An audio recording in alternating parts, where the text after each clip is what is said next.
Hello and welcome to my channel fun with learning. आज हम करने वाले हैं NCERT class 5 EVS chapter number 13 a shelter so high and this is part 2। Part 1 video में हम लोग ने इस चैप्टर का आधा पोर्शन कंप्लीट किया था और अभी पार्ट 2 में हम इसका और आधा पोर्शन कंप्लीट करके पूरा चैप्टर कंप्लीट करने वाले हैं। तो पार्ट 1 वीडियो में हम गौरव जानी इस ट्रैवलर के बारे में हम कुछ पढ़े थे कि वो अपने बाइक लोनर पर कितने सारे जगह घूम रहे थे, मतलब जैसे मनाली और भी बहुत सारे जगह, जम्मू कश्मीर। अभी वो जब माउंटेन्स पर आ गए तब उनको कुछ शीप्स और टेंट्स दिखे। तब वो सोच रहे थे कि यहाँ कौन रहता है, क्यों रहता है। उसके बाद जो लोग हमें माउंटेन्स पर मिलते हैं उनको हम चैंगपा बोलते हैं। There I met Namgyal and came to know about the Changpa a tribe living on the mountains. तभी ही मैंने वहाँ माउंटेन्स पर एक लड़के से मैं मिला और उसका नाम था नमग्याल। उसने मुझे बताया कि यहाँ पे एक चैंगपा एक ट्राइब रहता है। ट्राइब आपको पता होगा, जो लोग होते हैं जो हमारे साथ नहीं रहते, आपको पता ही होगा ट्राइब क्या होता है। जो चैंगपा एक ट्राइब जो माउंटेन्स पर रह रही थी, तो मुझे चैंगपा एक ट्राइब के बारे में पता चला। चैंगपा ट्राइब के पास सिर्फ 5,000 लोग हैं और चैंगपा अपने शीप्स और गोट्स, अपने भेड़ और बकरियों के साथ एक जगह नहीं रहते। वो हमेशा एक जगह से दूसरी जगह जाते रहते हैं। जो चैंगपा लोग हैं वो एक साथ तो रहते हैं, जैसे कि आप एक कॉलोनी में हम सब एक साथ रहते हैं लेकिन अलग अलग घरों में रहते हैं, वैसे ही चैंगपा लोग भी सब एक साथ रहते हैं लेकिन अलग अलग टेंट्स में रहते हैं। तो और चैंगपा लोगों के पास गोट्स और शीप्स है जो उनके डेली लाइफ में बहुत मदद करती हैं और उनके साथ वो एक जगह से दूसरी जगह अपने जानवरों मतलब गोट्स और शीप्स के साथ जाते रहते हैं। It is from these that they get all that they need, milk, meat, skin for tents and wool for coats and sweaters. वो उनके गोट्स और शीप से ही उनके पास सब कुछ उनको मिलता है, जैसे कि दूध, मीट, टेंट्स के लिए स्किन और कोट और स्वेटर्स के लिए जो वूल, जो उनका बाल को निकाल कर उनका जो wool. Their goats are their only treasure. उनकी बकरियां ही उनकी एक जीवन है। अगर एक परिवार के पास ज़्यादा जानवर मतलब ज़्यादा भेड़ और बकरियां हैं तो हम उस परिवार को सबसे ज़्यादा इम्पोर्टेंट और अमीर समझ लेते हैं। और इन अनोखी बकरियों के साथ हम we make the world famous pashmina wool. और इन स्पेशल गोट्स के साथ हम दुनिया का इतना एक मशहूर सा वूल बनाते हैं और उस वूल का नाम है पश्मीना वूल। पश्मीना वूल एक ऐसा वूल है जो इन गोट्स के बालों से वो बनाते हैं, जो इंडिया में नहीं पूरे दुनिया में भी बहुत ही मशहूर है। The Changpas graze their goats at higher and colder places so that the goats have more and softer hair fur. जो चांगपा लोग होते हैं वो अपने गोट्स और बकरियों को ऊपर वाले जगह पर ज़्यादा वो घास ग्रेस करवाते हैं ताकि उनके पास और भी मुलायम वाले बाल हो। They stay high up on these mountains in very difficult conditions because that is where these goats can live. वे ऊपर पहाड़ों में बहुत ही कठिन परिस्थितियों का सामना करके वहाँ रहते हैं, क्योंकि वहाँ ही वही एक जगह है जहाँ पे ये बकरियाँ रह सकती हैं। This is their life and their livelihood. यही उनका जीवन और उनका रोज़ का है। I was carrying very little of मैं तो अपने मोटरसाइकिल में बहुत कम चीज़ें ले जा रहा था, लेकिन चैंगपास सब कुछ अपने भेड़ और बकरियों के अलावा घोड़े और अपने याक्स में भी ले जाते हैं। याक के बाल उनके टेंट्स को बनाने के लिए भी इस्तेमाल किया जाता है और उनकी पाशमीना गोट्स तो वर्ल्ड फेमस है ही, जिसके ये जो बाल हम निकाल कर जब ये बड़े लंबे लंबे बाल जब इनके गर्मी के मौसम में झड़ जाते हैं, तब हम इन बालों को निकाल कर इनसे पश्मीना वूल बनाते हैं। You are most welcome into our home, said Namgyal as he led me into the big cone-shaped tent.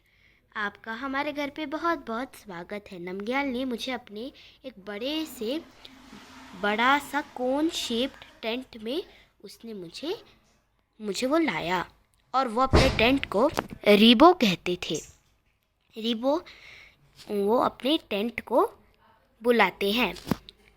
याक के बालों को वो बूंद कर ये टेंट्स को बनाते हैं और ये टेंट्स उनको इतनी ठंडी ठंडी हवाओं से और इतनी ठंडी मौसम से बचाते हैं, जिसमें बहुत ठंडी ठंडी आइस की जैसी विंड्स होती हैं। आप आइस की तो आपको ठंडी पता ही होगा। आप अगर अपने हाथ से आइस को छूते हैं तो कितना ठंडा लगता है ना, वैसे वहाँ पे हवाएं चलती हैं। तो ये टेंट्स उनको वैसे हवाओं से बचाते हैं। अब हम पढ़ते हैं the world famous pashmina wool के बारे में। Pashmina wool is as warm as 6 sweaters. अगर आप 6 स्वेटरों को एक साथ पहनेंगे तब आपको जितनी गर्मी महसूस होगी उतनी गर्मी आपको एक पश्मीना के शॉल में पहनने पर एक गर्मी होगी। It is very thin yet very warm. Pashmina shawl बहुत पतला लेकिन बहुत गर्म होता है।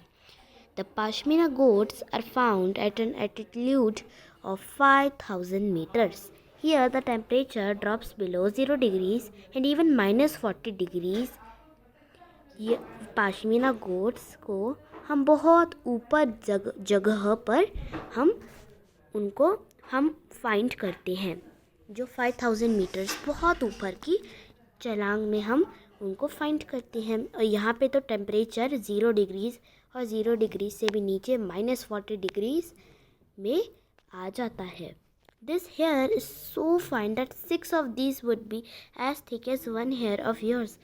पश्मीना गोट का एक बाल इतना मुलायम होता है जो आपका जो 6 बाल होता है ना, उसके जितना पश्मीना गोट का एक बाल बहुत ही उतना थिक होता है। पश्मीना गोट का एक बाल मतलब कि ये पश्मीना गोट का अगर आप एक बाल निकालेंगे वो आपके 6 बालों के बराबर होगा। तो आप समझ सकते हैं पश्मीना गोट की बाल और पश्मीना गोट्स के बाल कितने मुलायम होते हैं। पश्मीना वूल भी कितना मुलायम होता है लेकिन तभी भी बहुत गर्म और वार्म होता है। The fine hair could not be women on machines, so weavers of Kashmir make these shawls by hand. ऐसे पश्मीना वूल को हम मशीन्स से नहीं बुन सकते, जैसे बाकी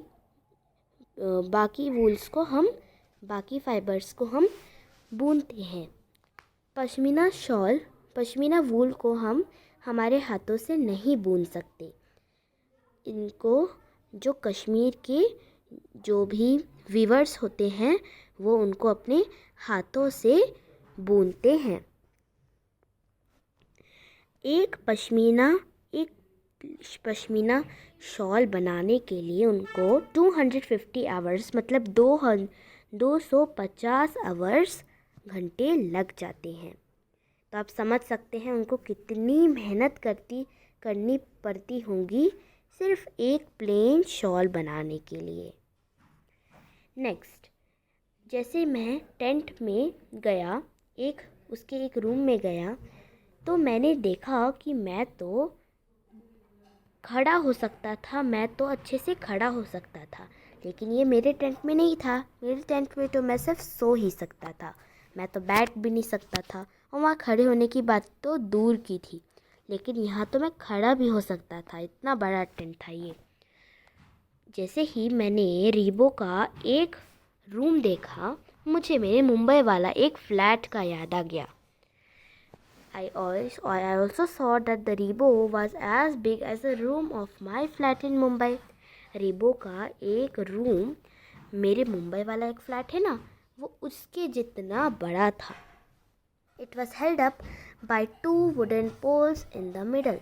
वो बीच में एक वुडन पोल से वो लगा था। जब नमग्याल की मम्मी खाना बना रही थी तो भी एक छोटा सा उन्होंने गड्ढा किया था जहाँ से धुआं जा पाए। There was an opening to let out the smoke from the chulha. Namgyal told that the design of this tent is more than 1,000 years ago. The tent protected the Changpas from the extreme cold.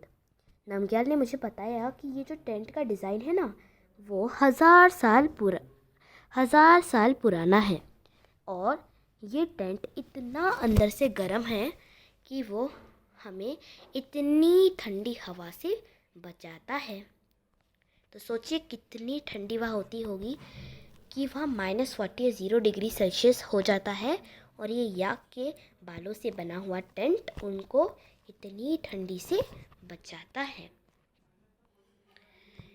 Near the Ribo, there was a place to keep sheep and goats. Changpa called this लेखा। Ribo के पास ही एक जगह था जहाँ पे वो अपने भेड़ और बकरियों को रखते थे, और चैंगपास उस जगह को लेखा बोलते हैं। लेखा के दीवार पत्थरों को जोड़ कर बना हुआ था। Each family puts a special mark on their own animals. The women and young girls count and take the animals out of the lekha. हर एक परिवार अपने अपने जानवरों पर एक बहुत ही अनोखा सा मार्क लगा देते हैं, एक बहुत ही स्पेशल सा मार्क, ताकि एक दूसरे के एनिमल्स से मिक्स ना हो जाए। और जो वहाँ उनका जो जगह के जो चैंगपास की जो लड़कियाँ होती हैं और जो वुमेन होती हैं, वो उनके अपने जानवरों को गिन कर निकालती हैं। टुवर्ड्स श्रीनगर, मैंने चैंगपास के साथ कुछ दिन बिताए, लेकिन अब तो बहुत ही दुख की बात थी कि अभी मुझे जाना पड़ेगा। My return journey would take me away from the special part of the world. This time I took a different route from Leh. I was going towards Srinagar via Kargil. अभी मैं लेह से एक दूसरा रास्ता लिया। अब मैं श्रीनगर से होकर कारगिल जा रहा था, मतलब कारगिल से श्रीनगर का रूट था। तो गौरव जानी लेह में थे, वो लेह से कारगिल जाकर श्रीनगर में आने वाले थे। I saw many more amazing buildings and different houses. मैंने और भी बहुत सारे अच्छे, बहुत ही अमेजिंग मतलब बहुत ही सुंदर और बहुत ही अच्छे वाले घर देखे और बिल्डिंग्स देखे और बहुत सारे अलग प्रकार के घर देखे। उसके बाद गौरव जानी ने अपने कैमरा में तो बहुत सारे फ़ोटोज़ को कैप्चर किए थे, जो उन्होंने अपने फ़ोटो एल्बम में शेयर किए हैं। जो टूरिस्ट होते हैं जो श्रीनगर में आते हैं, वो इन हाउस बोट्स में रहने में बहुत उनको अच्छा लगता है, और उनको इन हाउस बोट्स में रहने में उनको ये हाउस बोट्स पसंद आता है। और ये हाउस बोट्स 8 से 9 फीट वाइड बड़ा हो सकता है। लॉन्ग एज वो लंबाई उसकी 80 फीट हो सकती है, और उसका विड्थ 8 to 9 फीट होता है। श्रीनगर में बहुत सारे परिवार डोंगा में रहते हैं। इन टाइप्स के बोट्स को वो डोंगा बोलते हैं। बाहर से तो डोंगा एक हाउस के जैसा लगता है, लेकिन अंदर से वो एक घर के जैसा ही लगता है। डोंगा इन बोट्स को डाल लेक में और झीलम रिवर में पाया जाता है। जम्मू कश्मीर लेह में और जम्मू कश्मीर में वुड पर मतलब लकड़ियों पर एक बहुत ही सुंदर सुंदर ऐसे कार्विंग्स किए होते हैं, जैसे डिज़ाइंस बनाए होते हैं। इन डिज़ाइंस को वो ख़तमबंद बोलते हैं, जो एक जिक्सॉ पज़ल के जैसा ही दिखने में लगता है। और उसके बाद कश्मीर के गाँव में हाउसेस घरों को ऐसे बनाया जाता है, स्टोन्स मतलब जो पत्थर होते हैं उनको ऊपर से काट कर एक के ऊपर एक लगाकर ऐसे बनाया जाता है। और वहाँ के जो रूफ होते हैं और जो पत्थर होता है उसको वो मड होता है उससे कोट करते हैं, और वहाँ पे लकड़ियाँ भी यूज़ होती है। और वहाँ पे स्लोपिंग रूफ्स भी होते हैं। स्लोपिंग रूफ मतलब ऐसे उल्टे वी शेप्ड के घर भी वहाँ विलेजेस में होते हैं। कुछ पुराने घरों में एक बहुत ही अनोखा सा विंडोज़ होता है जो दीवार के बाहर निकलता है और इसको हम डाब बोलते हैं। इसका बहुत ही सुंदर सा का वुड पैटर्न होता है, जैसे हम लोग ने ख़तमबंद देखा था वैसा ही इसका बहुत सुंदर सा वुड पैटर्न होता है। यहाँ पे बैठकर इसको देखना बहुत enjoy the view. It is wonderful to sit here and enjoy the view. यहाँ पे पुराने घर पत्थरों ब्रिक्स और लकड़ियों से बना है। जो खिड़कियाँ और जो डोर्स हैं, जो दरवाजे और खिड़कियाँ हैं, उनमें बहुत ही सुंदर सुंदर आर्चेस होते हैं, जिनको हम मेहराब कहते हैं। आर्चेस मतलब डिज़ाइन, बहुत सुंदर सुंदर डिज़ाइन थे जिनको वहाँ पे मेहराब बोला जाता है। When I started my journey, I had not imagined that in one state I would see so many different kinds of houses and lifestyles. जब मैंने अपनी इस यात्रा को शुरू की, तब मैंने ये भी नहीं सोचा था कि एक राज्य में मैं बहुत सारे घर और लाइफस्टाइल्स देखूंगा, बहुत सारे तरीकों के। I had a wonderful experience of living on the mountains in Leh and another of living on water in Srinagar. मुझे बहुत अच्छा लगा लेह के पहाड़ों में रहकर और दूसरा श्रीनगर के पानी में हाउस बोट्स में रहकर। I saw how both the houses in their areas were made to suit the climate. मैंने देखा कि वहाँ के घर मौसम को सूट करने के लिए कैसे बनाया गया था। जो टूरिस्ट होते हैं वो दाल लेक में शिकारा राइड को बहुत पसंद करते हैं। Return journey. Again it was time to move on. In Jammu I saw houses like I have been seen in Mumbai. The same cement, bricks, steel and glass. These houses are very strong, but they are not as special as the houses I was lucky to see in Leh and Srinagar. अभी तो return journey था, मैं वापस आ रहा था। जब वापस समय था जाने का, मैंने जम्मू में ऐसे ही घर देखे जैसे मैंने मुंबई में देखा था। सीमेंट, पत्थर, स्टील और ग्लास के बने हुए घर। ये घर बहुत ही स्ट्रॉन्ग होते हैं, बहुत ही ताकतवर होते हैं, लेकिन ये उतने स्पेशल, उतने अनोखे नहीं होते, ऐसे उतने घरों के जितने अनोखे नहीं होते, जितने घरों के जितना अनोखा मैंने लेह और श्रीनगर में देखा था। अभी आप इस पिक्चर को देखिए। Look at this picture. Can you see any houses in this picture? आप इस पिक्चर को देखिए। आप क्या कुछ घरों को देख सकते हैं? हाँ, हम कुछ घरों के रूफ को देख सकते हैं, उनके छतों को देख सकते हैं। यहाँ पे यहाँ पे विंटर के सीज़न में मतलब ठंडी के मौसम में कोई भी नहीं रहता। गर्मी के मौसम में कुछ बकरवाल पीपल यहाँ आते हैं अपने गोट्स को ऊपर ऊपर लैंड्स में ग्रेज करने के लिए, ऊपर ऊपर ज़मीनों में ग्रेजिंग करने के लिए कुछ बकरवाल पीपल यहाँ पे अपने गोट्स के साथ आते हैं। So here we end our chapter. So this was the last question of our chapter. If you like this video, please like, share, subscribe, and hope you like this video. So don't forget to like, share, subscribe, and if you want such videos like this, so please don't forget to hit the bell icon for more upcoming videos. So thank you and have a wonderful day.